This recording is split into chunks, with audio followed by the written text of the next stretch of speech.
Well, hey folks, and welcome to Solar Cabin Channel. You know, clear back in 2009, I made a video about my homestead, my off-grid cabin, and I didn't really expect it to get much attention, but it did. And it has now been posted all over on different websites, and my cabin has appeared in mother+earth+news and Grit magazine, in Habitat, and so many others I can't even remember them anymore. Some of them even in foreign languages I don't understand, so I hope they're saying good things. So I thought it was maybe time I did a little update on my cabin and my homestead and kind of explain that the ideas that I had back in 2009 have worked out very well for me. So this is my homestead here. And I have just under an acre here. And then I also am part owner with my brother of about 15 acres back there where we have some horses and some other animals. So this is my property. And I'm going to show you, if you've watched my first video, which probably most of you have, you remember that my place was still awful rough looking. I had just moved here and been here a couple of years when I made that video. And before that, I'd been living in a small camp trailer that I had parked here on the front of my property, and I had just tore that down, and so I still had a big mess out here. I had an old washer and dryer and half a dozen cars and all kinds of crap out here. Well, since then I've done quite a bit of work to my place. As you can see, I've got a nice split rail, 3-rail fence here, and done little decorations, put some gates on my place for some security. Oh, here's old Taz. Just want to show you. She's digging moles out of the ditch right there. That's her favorite pastime to do. She gets in that ditch, and usually that ditch is full, but right now it's kind of empty, and she gets in there and digs moles out of the ditches. So this is my front area that runs along here, and you can see I've got blacktop road in front of my place, and there is power. If I wanted to hook into the power grid, I could hook into the power grid, but I never hooked into the power grid because they wanted me to build a conventional house for grid power, and I refused to do that, so I hooked up to off-grid system, which I'll show you here. I got my own mailbox out there. So this is my property. And I'm an outdoorsman. I like to go fishing and hiking and camping and all that sort of stuff. So my place is designed around my lifestyle. That doesn't mean you have to live my lifestyle. That's just my lifestyle. And I got a little place over there for recreating, and I have my friends over, and we play guitar and sing music and drink a few beers and just relax right there. And there's a Jeep I bought just a couple of years ago, and it's got a low battery, so I'm charging it up with a solar panel right there. And so I take that when I go off-grid. I take the Jeep up there. But what I want to show you is the cabin. And it still hasn't changed much. I need to clean my porch off. It's early spring here, so I still haven't got everything all situated and rounded up. Now that cabin I built in 2 weeks. And I built the shell, insulated, and had drywall on it and ready to move into for $2,000. That was back in 2009. Now prices have come up a little bit. You could still probably build this cabin for under $3,000. And I want to make clear, because a lot of people spread it around, that it was a $2,000 solar cabin. I called it a solar cabin because I was powering it with solar panels. And I had solar panels, if you remember, up there on my roof. Now my solar system I moved down here. All right? And that is a 400-watt solar system, and it powers everything in my house for lights. All my gadgets and everything run off that 400-watt system right there. And a 400-watt wind turbine, which you can probably see up there. I got a 400-watt wind turbine, and I don't have any wind right now, so I don't rely on the wind very much, except in winter I get a little extra boost. Almost all my power comes strictly from this 400-watt system. Now that is not included in the $2,000 price. And a lot of people made a big deal out of that I was saying it was a whole solar cabin for $2,000. I never said that. That got posted all over the internet, but it was never what I said, okay? It is a solar cabin because it's designed to live off-grid. The solar panel system, though, however, because solar panels have come down a way lot since when I built my first system, you could get a system like this for right around $1,200, including the batteries, 4 100-watt solar panels, and your inverter, all for under about $1,200. In fact, you might even find it cheaper as a package deal. And I explain all about this 400-watt system in another video. You can go look at that. And like I said, it's early spring here. I put me in a nice patio walkway here. And I still have my garden boxes, but they're not planted right now because it's too early. We don't plant until the end of May here because I'm in Zone 5, and we still get late frosts this time of year that will kill off any type of vegetable plants. I did put in some flowers, And yes, I do like flowers. And so I've got some old planter boxes there in front of my porch. Just filled up with some geranium or whatever the hell, marigolds, those sorts of things. And I got a couple of hanging planters up there just for some looks.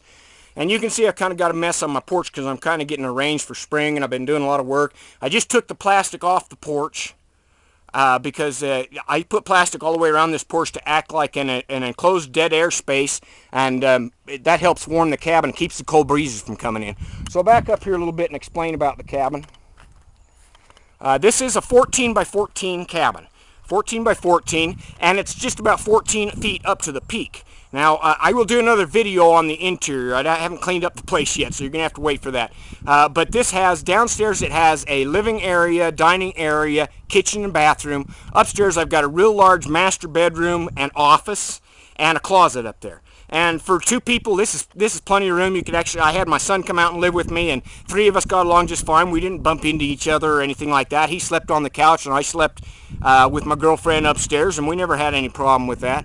And I really enjoy the porch, which I've talked about before. That's my recreation and work area. You can see I've got my tools out there and a few things that I've been working on. So I'm always working outside on something or other. And then let's see, walk you around the side here so you can see. Get a little better perspective of it. It is 14 by 14, and it is fully insulated, R19 all the way around. So it's insulated for our cold weather here, and that reduces the amount of energy I have to use for heating and cooling. I can heat this with just a small propane heater, and I rarely even use, I have an air conditioner. If I need to use it, I can put it in there. But in all the time, in 3 years I've owned that air conditioner, I've only used it once for 1 month in the summer when it reached over 100 degrees. Other than that, because I've got trees and this is shaded, and I open the front door and the back door, I get a nice cross breeze ventilation through there, so I really don't need air conditioning in this area. Okay, like I said, we're zone 5. This is considered high desert. If you look back there, you can see we still got snow, lots of snow on our mountains back there, and that will stay there pretty much all year long. So, you know, this area stays fairly cool. We rarely get above 90 even in the hottest part of summer, and most days we're in a nice moderate, maybe 80, 85 degrees in the summer here is all we ever get to. And with that shaded porch, the cabin stays really cool. I've never had a problem with it. So I'll walk you around, show you a few of the things that I've been doing on my place. Like I said, I do a lot of camping, so I got my old camper here. And I've been doing quite a bit of landscaping. Been trying to get the homestead all cleaned up, and I've got a water tank back here so I can do some irrigating, a couple of them. So I got my water tank set up, and then I run a 12-volt solar pump off those when I want to irrigate my yard. And then a few years ago, about 3 years ago, I put in these fruit trees, and I thought they'd be bigger by now. That one's starting to get a little growth on it. I did get one apple last year, just one single apple off my apple trees. So that tells me they are at least starting to produce. It usually takes about 3 years for apple trees to produce. And these are some Golden Delicious Honey Crisp. I've got a couple of different varieties in here. Another one over there. And then this is an old family orchard back here. And so I am hoping that those will cross-pollinate, because you have to cross-pollinate with apple trees. So I'm hoping those will cross-pollinate, and I'll get some decent apples this year maybe off of these trees. But they're doing well, and they're growing. They're just not growing real fast or real big. But I'm hoping I can start getting some production off there. And then, you know, I've cleaned up my yard a lot, but I still have quite a bit to do. I've got this big old pile of trees. And when I moved to this area, this whole place was just full of these Russian olive trees. Damn things are like weeds. And they just completely covered the entire yard and all the way around the back. So it took me almost a year and a half with hiring some young boys to help me before we finally cut down a whole bunch of trees and pulled them out of there and got the yard so that I could actually run my lawn tractor around it. And then this last year, I put up this greenhouse. And I think this is an 8 by 16 or an 8 by 12. Can't remember. I think it's an 8 by 12. Got it for $115 off Amazon. And I've really liked that. I'm not going to show you inside because I don't have it cleaned up yet for spring. But I use that. I have a small greenhouse in there, and or a small hot tub in there, Japanese hot tub that I heat with solar. And I also do my early planting for spring, which is why I need to get it cleaned out, because I start my vegetable plants in there to harden them off before I put them out into my raised bed. So I really like that greenhouse, and I've got that there. And then we've got animals back there, and I've got a chicken coop behind the cabin, and I raise chickens for eggs, and we keep horses. Now, I'm not real big on raising animals myself, just for the reason that I'm not around all the time. Like I said, I go up in the mountains a lot. I'm gone from the cabin quite a bit and then come back down to the cabin. So when I'm up in the mountains, I can't very well take care of my animals, and I don't want to ask somebody else to take care of them. A couple of my old trailers and, you know, my usual homestead pile like we all have there. And then we got a little corral there. When we need to catch the horses, we're going to ride them. And I just put this in here last year, just kind of adding some decorations and a few things to my property here. Got a little swing. And yes, I got the typical old broke down car in my yard, but I got rid of like 7 different cars, so give me a break, all right? I had a ton of old cars at one time in here. And just so you know, this land belonged to my family. Originally, we had about 200 acres up in here. Over time, it all got split up between families. And I ended up, and all my brothers ended up with about an acre here. And then me and my brother share that 15 acres back there for animals. So I didn't have to pay for this land. And land is always expensive, pretty much wherever you go. But this land at the time I got it was valued at about $2,000. So not that bad. Now this is a pretty decent area because I'm only about 15 minutes from, or 10 minutes from a town down there, a good sized town that has lots of shopping and everything like that. So even though I'm out here in the boonies, I'm not, some people think I must live out in the wilderness in Alaska. No, I live fairly close, 10 minutes from a decent sized town. And there are other houses. That's my brother's place over there. That's my neighbor's place over there. Got another neighbor over there. So it's not like I'm isolated. I'm not a hermit. You know, I have friends and people around all the time and get along real well with my neighbors. But I just live a different lifestyle than a lot of them do. They're all hooked to the grid. I'm completely off-grid. My house only cost $2,000. Their houses cost a whole lot more money. And they're still paying payments on their houses, and they're still paying for power bills, and they have to use air conditioning in their houses.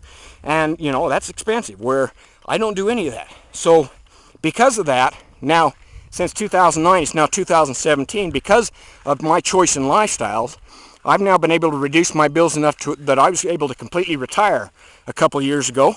And I say retired, I don't work a regular job anymore. I still do my books, and since then I've written about 7 books and half a dozen new cabin plans and things like that. You can go to my website, Simple Solar Homesteading, and check that out. And you can kind of get an idea of how my plan worked for me. Now this may not work for everybody, but it's worked out really well for me. And if you are interested in getting out from under the thumb of a boss and a job that's always telling you what to do, and you know, you want to save some money, you want to retire, or you just want to live a much more simpler lifestyle, well then, you might want to consider doing something like this. I love the cabin. Everybody says, well, why don't you build onto it or make it big? It's plenty big enough for me and other people that want to come and stay with me, so I have no reason to make it bigger. But you can add on to a cabin like this. You can build on an addition if you want an extra bedroom. You could actually build off all of 3 sides if you want. You could build on another 14 by 14 addition, or build 2 of these cabins end to end and have you a much bigger place if you wanted to. Now, my place isn't painted. I don't like to paint, and I just let it go natural, and so the sun has kind of turned it that deep dark red color. And you can see I put on a real good roof, and that's after all this time. Those shingles are showing no wear and tear at all, and you can see up on the roof I've got a nice air vent, and that helps dispel the hot air will rise up and go out through that air vent, and that helps to keep the place cool. So that's my homestead now, folks. I hope you enjoyed this little walk around, maybe got a better idea of how my vision of living off-grid and living simply and without a lot of money and expenses has worked out for me. And I think it's worked out pretty damn good.